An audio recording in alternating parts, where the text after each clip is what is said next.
जय गुरु जी। संगत जी गुरु जी के डिवाइन कॉल सत्संग प्लेटफॉर्म में आप सभी गुरु परिवार का हार्दिक स्वागत है।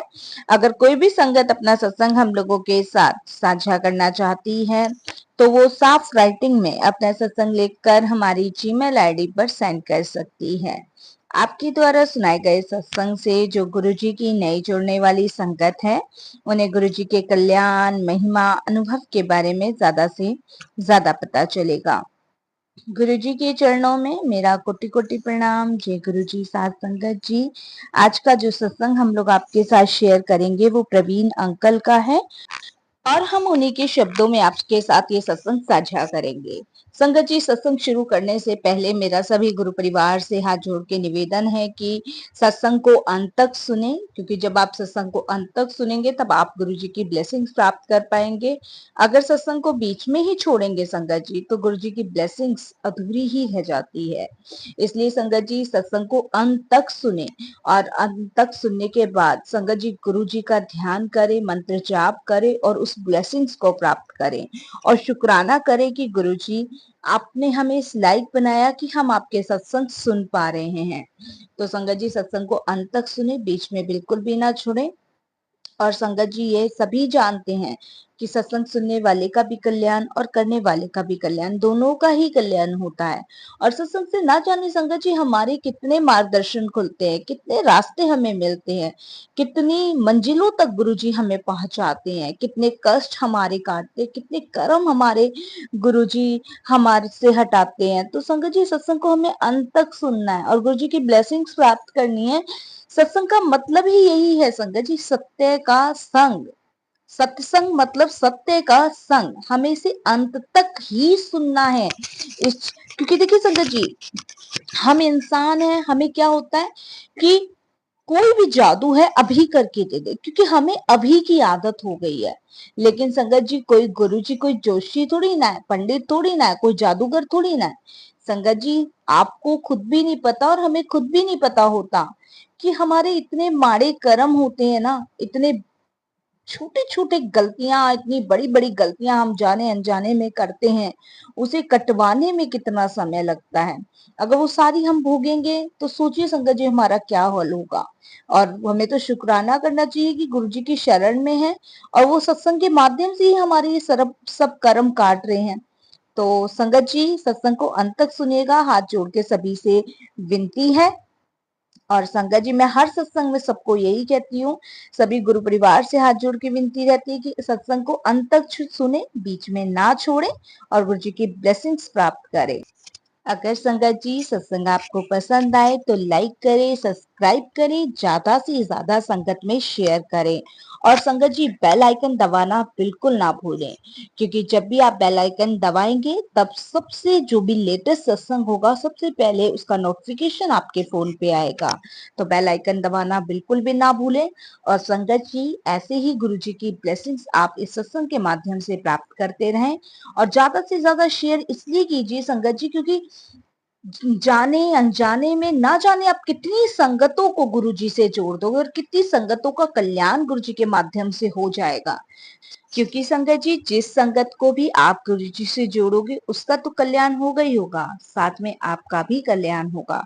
तो आइए संगत जी, चलते हैं सत्संग की ओर। सत्संग शुरू करने से पहले हम गुरु जी का मंत्र जाप करेंगे। ओम नमः शिवाय, शिव जी सदा सहाय। ओम नमः शिवाय, गुरु जी सदा सहाय। गुरु जी के चरणों में मेरा कोटि कोटि प्रणाम। जय गुरु जी। साथ संगत जी, ये मेरा दूसरा सत्संग है और संगत जी से पहले भी मैं एक सत्संग शेयर कर चुका हूँ। तो सत्संग शेयर करने में कोई भूल हो जाती है तो मुझे क्षमा कीजिएगा संगत जी। और गुरु जी महाराज से भी मैं यही अरदास करूंगा कि मेरे से कोई गलती हो जाए, भूल हो जाए, गुरु जी क्षमा कीजिएगा अपना बच्चा समझ के। संगत जी, ये बताना तो बहुत मुश्किल है कि गुरुजी के साथ जर्नी कब से शुरू हुई।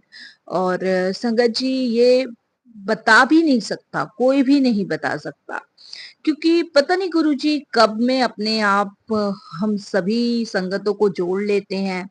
और संगत जी, जुड़ता भी वही है गुरुजी से जिसे गुरुजी चुनते हैं, या गुरुजी के द्वारा जिस संगत का कल्याण होना होता है। तो संगत जी, मैं आपको बता दूं कि मैं अगर बात करूं कि गुरुजी तक मैं पहुंचा कैसे, उनके पावन धाम तक मेरा सफर कैसे तय हुआ। तो संगत जी 2012 में मेरी नौकरी नहीं थी। 2012 में मैं नौकरी छोड़ चुका था, या ये कह सकते हैं कि कंपनी ने मुझे हटा दिया था, दोनों ही बात थी। और उसका रीजन भी बस इतना था, क्योंकि संगत जी मेरी बैंक में जॉब थी। उसका रीजन बस ये था कि मैंने किसी ग्राहक को लोन दिलवाया था अपने थ्रू, और वो लोन वगैरह लेके भाग गया था। तो इस वजह से मुझे उस लोन को भी चुकाना पड़ा और नौकरी भी खतरे में आई। और बहुत सारे संगत जी उसमें, ये समझ लीजिए बहुत सारे उसमें मेरे लिए फजीते खड़े हुए। तो 2012 में मैंने बैंक से नौकरी छोड़ी, और उसके बाद से संगत जी जिंदगी एकदम झंड हो गई। समझ नहीं आ रहा था, फैमिली भी परेशान थी, मैं भी परेशान था, क्योंकि इतनी मेहनत करके, इतनी पढ़ाई लिखाई करके ये नौकरी हासिल की थी। लेकिन वो कहते हैं ना कि सब कर्मों का खेल है। कर्म कुछ ऐसे खराब थे जो मेरे सामने निकल कर आ रहे थे। क्योंकि संगत जी जिसको मैंने लोन दिलवाया था वो मेरा बहुत गहरा मित्र था।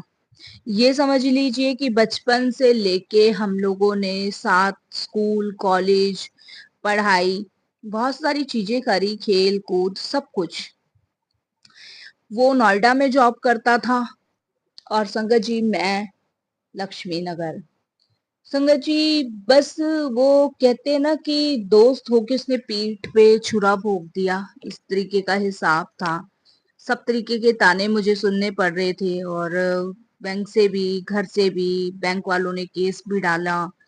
संगत जी लेकिन वो जितना पैसा था ना, अमाउंट भी बहुत बड़ा था, मैं आपको बता दूं 5 करोड़ का अमाउंट था।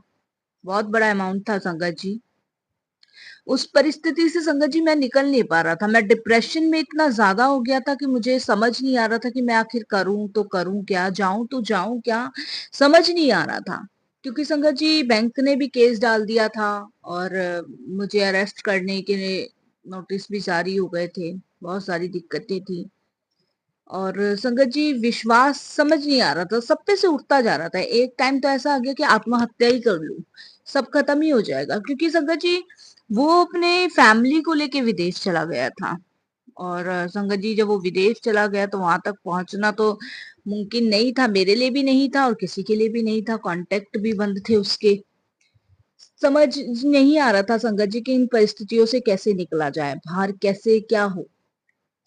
उसके बाद संगत जी इतना डिप्रेशन में था कि सुबह घर से निकल जाता था और शाम को घर घुसता था, किसी पार्क जाके बैठ गया, किसी नदी तालाब के पास बैठ गया, क्योंकि परेशान आदमी करेगा ही क्या। तो फिर संगत जी कहते हैं ना, जब पहाड़ मुसीबतों का टूट रहा हो, दर दर की आदमी ठोकरे खा रहा हो, उस समय गुरु जी आपको संभालते हैं। उस समय गुरु जी अपना हाथ देते हैं कि अब नहीं, अब इसका सहारा मैं बनूंगा। तो वही संगत जी मेरे साथ हुआ। क्योंकि घर में भी चिक चिक, बाहर भी चिक चिक, और समझ नहीं आ रहा था। केस भी बहुत चल रहा था, लड़ रहा था, उससे भी बहुत सारी समस्याओं से जूझ रहा था। फिर संगत जी क्या होता है, मैं एक दिन पार्क में बैठा था, क्योंकि शांति चाहिए थी। कहाँ शांति मिले, कहीं शांति मिल नहीं रही थी। पार्क में बैठा था तो वहां मैं क्या देखता हूँ संगत जी, पार्क में कुछ लेडीजें और वहां पे बैठी हुई हैं, और वहां उन्होंने शबद गुरुबानी चला रखी है, और वहां पे गुरुजी की एक गद्दी टाइप की बिछा रखी है, कुर्सी टाइप की। और कुछ आंटी बैठ के ना वहां पे सत्संग सा कर रही हैं। मुझे वो समझ नहीं आता। और संगत जी मैं जहां वो सत्संग कर रही थी उसी के पास सामने एक झूला था। मान के चलिए जहां वो सत्संग कर रही थी 20 कदम की दूरी पे मैं बैठा हुआ था झूले पे। और मैं उनको देखी जा रहा था, बहुत देर से देखी जा रहा था। वहां शब्द चल रहे थे, गुरुबानी चल रही थी, फिर चाय प्रसाद बटा, लंगर प्रसाद बटा, और उसके बाद संगत जी आरती हुई, सब कुछ हुआ वहां पे। उसके बाद संगत जी काफी देर बैठने के बाद मुझे वो बहुत अच्छा लग रहा था। ऐसा लग रहा था जैसे पता नहीं कितने समय के बाद मुझे शांति मिली। तब संगत जी मैं उठ के जाता हूँ और उन संगतों के बीच जाके बैठ जाता हूँ। बैठ जाता हूँ तो उनमें से एक आंटी, क्योंकि संगत जी जब तक चाय प्रसाद वगैरह बटा तब तक तो मैं झूले पे ही बैठा रहा। आरती हुई उसके बाद सबने लंगर किया, मैं वहां जाके बैठता हूँ, मेरे कदम अपने आप चले जाते हैं। अब ये बुलावा गुरुजी का था या अकस्मात मान लीजिए, पर मैं खिसता चला जाता हूँ। तो उनमें से एक आंटी मुझे संगत जी लंगर प्रसाद की थाली देती है और मुझे कहती है अंकल लंगर आपका। मैं कहता हूँ जी मैं तो बिना बुलाया मेहमान हूँ। मैं उनको बोलता हूँ मैं तो बिना बुलाया मेहमान हूँ, मैं तो कुर्सी पे बैठा था, वहां पे झूले पे बैठा था और काफी देर से आपका ये देख रहा था मैं। तो वो कहती है ये तो आप नहीं आए, ये आपको गुरुजी ने बुलाया है। और वहां पे गुरुजी का स्वरूप भी होता है एक। तो मैंने कहा गुरुजी ने बुलाया कि हाँ अंकल जी, गुरुजी का लंगर ऐसे नहीं मिलता, उन्हीं को मिलता है जो ब्लेस किए होते हैं गुरुजी ने। फिर संगत जी मैं लंगर करता हूँ उनके कहने पर। जब लंगर करता हूँ तो बहुत अच्छा लगता है। लंगर करने के बाद सिर्फ मैं हाथ जोड़ के मैं उनको यही कहता हूँ कि आप जो भी शक्ति हैं, जैसी भी शक्ति हैं, मैं आपका लंगर कर रहा हूँ, मैं अभी अभी आपके पास आया हूँ, मुझे नहीं पता आप कौन गुरु हो, कहाँ रहते हो, क्या है आपका कर्तव्य, क्या आप का काम है, मुझे कुछ नहीं पता। लेकिन हे बाबा, मैं जिस परेशानी में फंसा हूं मुझे उससे बाहर निकालो। संगत जी ये सबसे बड़ा मैन पॉइंट था। उस दिन के बाद संगत जी मैंने सिर्फ गुरुजी से यही अरदास करी और मैंने अपना लंगर किया। और संगत जी लंगर करके मैं घर आया और घर आने के बाद संगत जी आप यकीन नहीं मानोगे कि मेरे उस दोस्त का मेरे पास फोन आया। सोचिए संगत जी, जो सारा पैसा लेके विदेश भाग गया, उसका मेरे पास फोन आता है और वो मुझे ये कहता है कि भाई दोस्त, मुझे नहीं पता पर मुझे इस पैसों से घुटन हो रही है, मेरे घर में लड़ाई कलेश मची हुई है, मुझे ये पैसा तुझे वापस करना है और मैं अपने आप को पुलिस के हवाले करने को तैयार हूँ। जय गुरु जी, शुक्राना गुरु जी, अनंतम शुक्राना गुरु जी। संगत जी मैं बहुत अचंभित। मैंने कहा ये के साथ चमत्कार हुआ, क्योंकि संगत जी जहां मैं परेशान था, जैसे मेरी कंडीशन थी, फिर संगत जी मैं गुरुजी को जानता तो नहीं था। मैंने बताया जैसे कि मैं तो लंगर करके उनसे ये अरदास करके घर वापस आ गया। उसके बाद संगत जी जब उसका फोन आता है तब भी मुझे उस पर विश्वास नहीं होता है। क्यों नहीं होता है? मैंने कहा इसने एक बार दगा दिया है, क्योंकि झूठ बहुत बोलता था मेरा दोस्त, मैं आपको बताऊं बहुत झूठ बोलता था। लेकिन बचपन का साथ था तो उसके झूठ को भी मैं सच ही मानता था। लेकिन इस बार संगत जी सच मानने का मन बिल्कुल नहीं किया, बिल्कुल भी मन नहीं किया सच मानने का। फिर संगत जी क्या होता है, मैं उसके दूसरे फोन का वेट करता हूँ। वो दूसरा फोन संगत जी उसका नहीं आता है। मैं समझ जाता हूँ कि इस बार इसने फिर से झूठ बोला है। लेकिन संगत जी इस बार वो सच बोल रहा था, क्योंकि गुरुजी की मेहर थी, गुरुजी की कृपा थी। फिर क्या होता है संगत जी, एक हफ्ता गुजर जाता है। एक हफ्ते बाद उसका मेरे पास फिर से फोन आता है और वो कहता है कि मैं अपनी फैमिली के साथ इंडिया वापस आ गया हूँ। मेरे को संगत जी फिर भी विश्वास नहीं होता है, और जब तक गुरुजी तो मेरे माइंड में थे ही नहीं। बस मेरे को लग रहा था शायद ये मेरी किस्मत ऐसी हो रही है। एक तरफ जाता था ध्यान कि मैंने जिस दिन से लंगर खाया है कुछ ना कुछ तो है बात उसमें। लेकिन संगत जी मुझे विश्वास नहीं होता है और मैं फोन काट देता हूँ। और फोन काटने के बाद संगत जी फिर वही आंटी मेरी चिक चिक बाजी, और मेरी बहन है एक छोटी, वो चिक चिक बाजी, मेरी मदर्स रहती है, जॉइंट फैमिली थे हम, वो चिक चिक बाजी की क्या जरूरत थी इतना बड़ा लोन दिलवाने की, घर पे बैठे हो, बदनामी हर जगह है, बहुत सारी चीजें सुनने को मुझे मिल रही थी। लेकिन मुझे समझ नहीं आ रहा था कि ये मेरे साथ हो क्या रहा है। संगत जी मैं फोन रखता हूँ और करीबन 5 बजे मेरी डोर बेल बजती है। मुझे ये नहीं पता था, मैंने उस बात पे भी विश्वास नहीं किया कि ये इंडिया वापस आ गया है। मेरी डोरबेल बजती है और जब डोरबेल बजती है मैं दरवाजा खोलता हूँ, तब संगत जी मेरा दोस्त, उसकी वाइफ, उसकी माँ और उसके 2 छोटे-छोटे बच्चे मेरे दरवाजे पे आते हैं और मुझसे माफी मांगते हैं। संगत जी मैं उनको यही कहता हूँ कि मैं माफ करने वाला कौन हूँ? जो मेरे साथ होना तो हो गया भाई, बस जो तूने लोन का पैसा लिया है वो तू वापस कर दे, कैसे ना कैसे करके वापस कर दे। बाकी जहां तक है मैं तेरे साथ आज भी खड़ा हूं, मैंने उसको यही बात बोली। संगत जी करीबन 15 दिन में जहां पैसा था इसने विदेश में किया, वहां से रिटर्न इंडिया हुआ। उसके बाद संगत जी वो पैसा बैंकों को गया और संगत जी वो केस बैंक वालों ने वही रफा दफा करा और संगत जी तब मेरी सांस में सांस आई।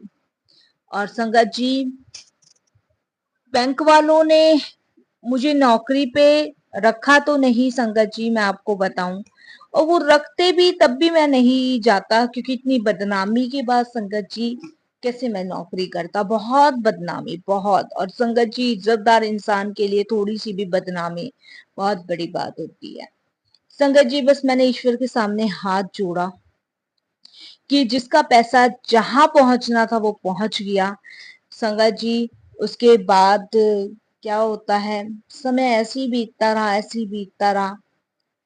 दोस्त जो मेरा था उसने अपने आप को पुलिस वालों के हवाले किया। उसकी फैमिली के सामने मैंने हाथ जोड़े कि कुछ दिन बाद वो वापस आएगा। तो इसमें मैं कुछ कर भी नहीं सकता था संकट जी, कुछ भी नहीं कर सकता था क्योंकि देखिए जो गलत करेगा उसे सजा तो भोगनी होगी, ये तो कानून का भी नियम है। लेकिन संगत जी मेरी जिंदगी बिल्कुल वीरान हो गई थी, लेकिन मुझे ये नहीं पता था अब तक कि गुरुजी ही हैं जो इतना बड़ा मैजिकल कर रहे हैं और गुरुजी ही हैं जो मुझे संभाल रहे हैं। और इस चीज का एहसास गुरुजी मुझे होने ही नहीं दे रहे। उसके बाद क्या होता है संगत जी, नौकरी की तलाश फिर से शुरू कर देता हूँ क्योंकि अकाउंट में था तो सोचा कि भाई कोई ऑनलाइन या होमवर्क जो घर का होता है वो मिल जाए या पार्ट टाइम जॉब मिल जाए, घर चल जाए, बस चलो भगवान का शुक्र है कि इतनी बड़ी मुसीबत से मैं बचा। फिर संगत जी क्या होता है कि मैं जब नौकरी के लिए ट्राई करता हूँ तो एक कंपनी की तरफ से मुझे मेल आता है कि आप अपना इंटरव्यू देने आ सकते हैं। और संगत जी वो ग्रेटर कैलाश में था। तो संगत जी वहां मैं आवेदन डाल देता हूँ, तब उनका मेल मेरे पास आता है और संगत जी सोमवार का दिन था और मैं इंटरव्यू के लिए पहुंच जाता हूँ ठीक 12 बजे। जब संगत जी 12 बजे मैं इंटरव्यू के लिए पहुंचता हूँ और जिस कैबिन में मेरा इंटरव्यू होना था वहां एक मैडम बैठी हुई थी और मैडम के पीछे बैक साइड वाली दीवार पे गुरुजी का रेड कलर के चोले में स्वरूप टंगा हुआ था। अब गुरुजी का स्वरूप देखकर मैं एकदम से पहचान लेता हूं। देखिए संगत जी यहाँ पे गुरुजी ने फिर मुझे अपने पास बुलाया और गुरुजी ने जॉब भी मुझे वहीं दिलवाई जहां पे गुरुजी विराजमान है, गुरुजी की संगत है। मैं उन आंटी को कहता हूँ, आंटी तो मैं आप बोल रहा हूँ संगत जी, मैं मैडम से पूछता, मैडम इंटरव्यू लेने से पहले मैं सिर्फ आपसे एक छोटा सा प्रश्न करूंगा। वो बोलती है पूछिए सर। मैंने कहा ये जो आपके पीछे हैं ये कौन है? तो वो कहती है ये हमारे गुरुजी हैं, महाशिव के अवतार हैं। संगत जी इंटरव्यू तो थोड़ा साइड में रख दिया जाता है और गुरुजी की चर्चा चल जाती है। वो गुरुजी के बारे में मुझे बताती है, बहुत संगत जी उनकी चीजें मुझे समझ आती है। उसके बाद संगत जी मुझे एक चीज पता चल गई, गुरुजी फिजिकल फॉर्म में नहीं है और सत्संग के बारे में पता चला। फिर संगत जी इंटरव्यू होता है, इंटरव्यू में सिलेक्शन होता है गुरुजी की कृपा से। और संगत जी इसके बाद मैं घर आता हूँ और घर आने के बाद संगत जी मैं करीबन 4.5 घंटे गुरुजी का सर्च यूट्यूब पे शुरू कर देता हूँ। मैंने 4.5 घंटे गुरुजी के सत्संग सुने, गुरु जी के बारे में जाना, डुगरी मंदिर के बारे में जाना, बड़े मंदिर के बारे में जाना। और सबसे बड़ी बात संगत जी, जब मुझे ये पता चला कि बड़ा मंदिर दिल्ली में है, छतरपुर में है, तब संगत जी मैंने अपने माथे पे हाथ पीटा और ये कहा कि मैं कैसे वंचित रह गया। दिल्ली में मैं पढ़ा बला, मेरे बचपन सब बीता, और गुरुजी से कैसे वंचित रह गया मैं। संगत जी, नया नया नौकरी का दिन था और सिलेक्शन हो चुका था।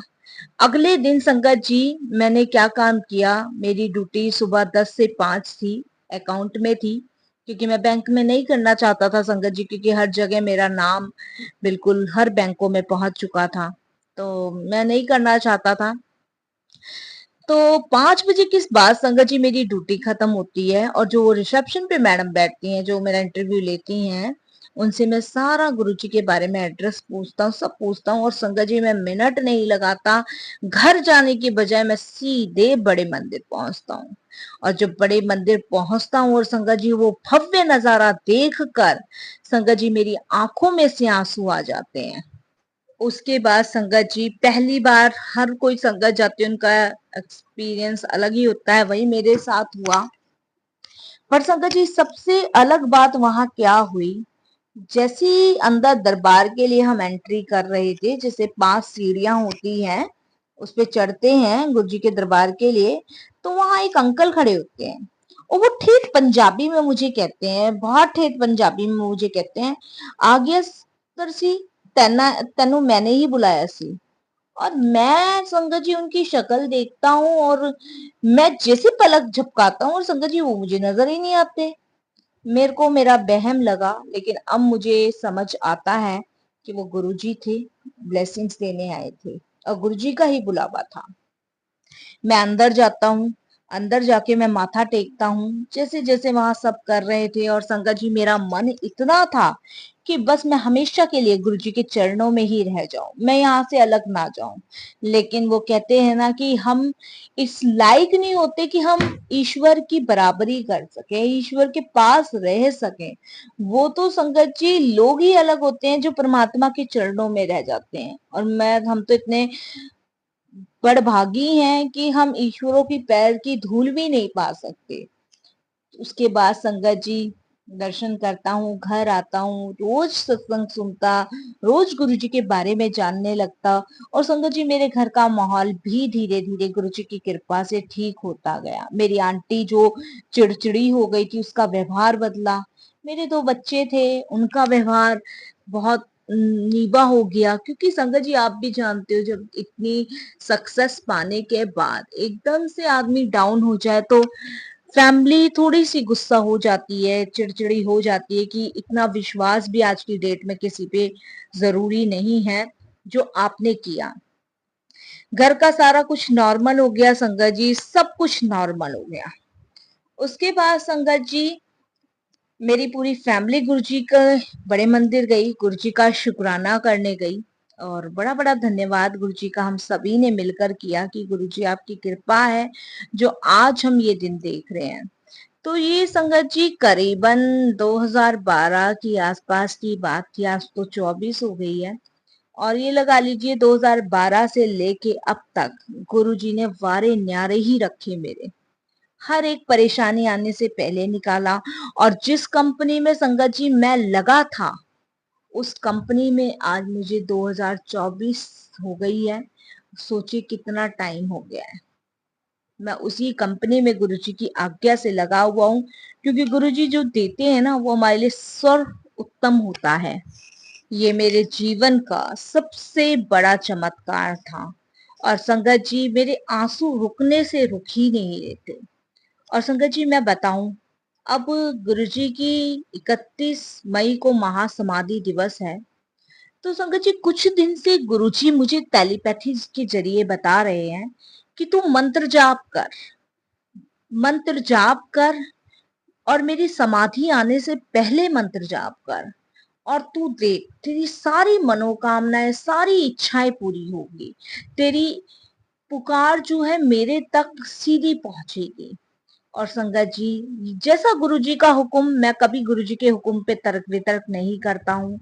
और संगत जी, मैं सुबह शाम दिन में ऑफिस में हर समय गुरुजी का मंत्र जाप ही करता हूँ। ओम नमः शिवाय, शिव जी सदा सहाय। ओम नमः शिवाय, गुरु जी सदा सहाय। बहुत पावरफुल मंत्र है संगत जी, बहुत पावरफुल मंत्र। मन की शांति, किसी दुख में भी हो ना, आप इस मंत्र जाप को कर लो संगत जी, सारा मन शांत हो जाएगा, दिमाग शांत हो जाएगा संगत जी। इसीलिए मैं गुरु जी का मंत्र जाप कर रहा हूँ, क्योंकि गुरु जी का हुक्म है। और संगत जी, महासमाधि दिवस हम सभी के लिए अत्यंत दुख का दिन है। तो हम सभी को मिलके संगत जी उस दिन बहुत नीवा रहना है, अपनी आंखें नम करनी है और गुरुजी के लिए अरदास करनी है कि गुरुजी आप ठीक रहो, आप जैसे और संगतों का कल्याण करते आ रहे हो, ऐसे हमेशा आने वाले समय में आप ऐसे ही सबका कल्याण करो और अपने चरण कमलों से हम सभी को जोड़े रहो, क्योंकि गुरुजी आपका साथ हमारे लिए होना बहुत जरूरी है, क्योंकि आपके बिना हम कुछ भी नहीं है गुरुजी। तो संगत जी, हम सभी को मिलके महासमाधि दिवस से पहले गुरुजी के लिए प्रार्थना करनी है, अरदास करनी है और उस दिन अपने जीवन में शांति बनाए रखनी है, क्योंकि बहुत अत्यंत दुख भरा दिन है गुरुजी की महासमाधि दिवस का। वैसे तो संगत जी, गुरुजी हम सबके अंग संग है, फिर भी हम सबको गुरुजी के लिए प्रार्थना करनी है। जय गुरुजी, शुक्राना गुरुजी, अनंतम